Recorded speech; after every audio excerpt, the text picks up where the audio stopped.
Inna dina indallahil Islam.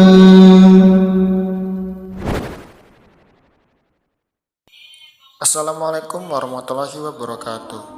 Saudaraku, saya yang dirahmati Allah. Kali ini kita akan membahas tentang apakah Nabi Khidir masih hidup.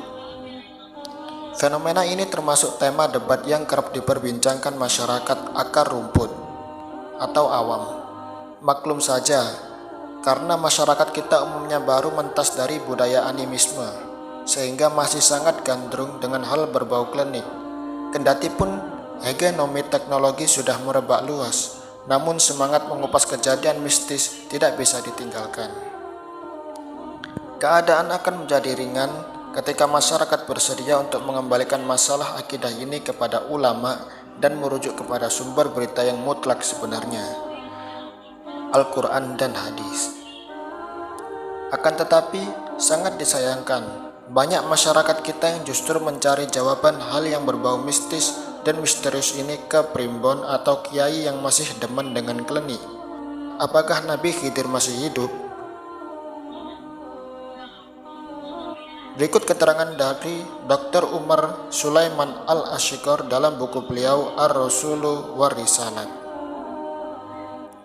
Sekelompok ulama berpendapat bahwa Khidir masih hidup dan belum mati, dan terdapat beberapa riwayat yang menjelaskan hal ini. Keberadaan pendapat belum matinya Nabi Khidir telah membuka pintu munculnya berbagai khurafat dan kedustaan. Banyak orang yang menyalahgunakan pendapat ini dan mengaku pernah bertemu Nabi Khidir.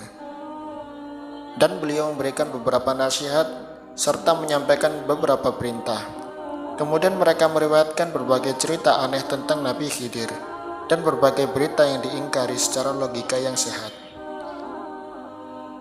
Kemudian banyak ulama besar muhaddisin yang berpendapat lemahnya riwayat yang menyatakan bahwa Nabi Khidir masih hidup.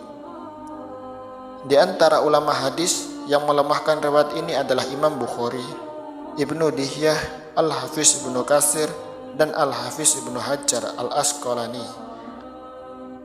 Alasan terkuat yang mereka sampaikan untuk membantah pendapat masih hidupnya Nabi Khidir, yang pertama, tidak ada satupun hadis yang sahih yang menyatakan Nabi Khidir masih hidup. Yang kedua, andaikan beliau masih hidup, tentu diwajibkan bagi beliau untuk mendatangi Nabi Shallallahu Alaihi Wasallam, mengikuti dakwah beliau dan membantu dakwah beliau. Karena Allah telah mengambil janji dari para nabi sebelumnya untuk beriman kepada Muhammad Shallallahu Alaihi Wasallam, membantu beliau jika mereka berjumpa dengan zaman Nabi Shallallahu Alaihi Wasallam. Allah Subhanahu Wa Taala berfirman, ingatlah ketika Allah mengambil perjanjian dari para nabi. Sungguh, apa saja yang aku berikan kepadamu berupa kitab dan hikmah, kemudian datang kepadamu seorang Rasul yang membenarkan apa yang ada padamu, akankah kamu akan sungguh-sungguh beriman kepadanya dan menolongnya? Allah berfirman, apakah kamu mengakui dan menerima perjanjianku terhadap yang demikian itu? Mereka menjawab, kami mengakui.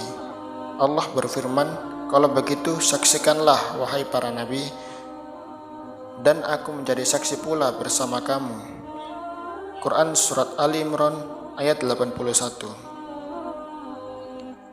Nabi Shallallahu Alaihi Wasallam juga mengabarkan bahwa andaikan Musa alaihissalam masih hidup, tentu beliau akan mengikuti Nabi Muhammad Shallallahu Alaihi Wasallam. Beliau bersabda, sesungguhnya andaikan Musa masih hidup di tengah-tengah kalian, tidak halal bagi beliau selain harus mengikutiku. Hadis riwayat Ahmad. Ibrahim Al-Harbi pernah bertanya kepada Imam Ahmad, apakah Nabi Khidir dan Nabi Ilyas masih hidup? Keduanya masih ada dan melihat kita, serta kita bisa mendapatkan riwayat dari mereka berdua. Kemudian Imam Ahmad menjawab, siapa yang menekuni masalah gaib, dia tidak akan bisa bersikap proporsional dalam masalah ini. Tidak ada yang membisikkan berita ini kecuali setan. Imam Bukhari juga pernah ditanya, apakah Nabi Khidir dan Nabi Ilyas masih hidup? Beliau menjawab, bagaimana mungkin itu bisa terjadi? Padahal Nabi Shallallahu Alaihi Wasallam telah bersabda, Tidak akan tersisa seorang pun di muka bumi ini pada 100 tahun yang akan datang. Allahu a'lamu bissawab.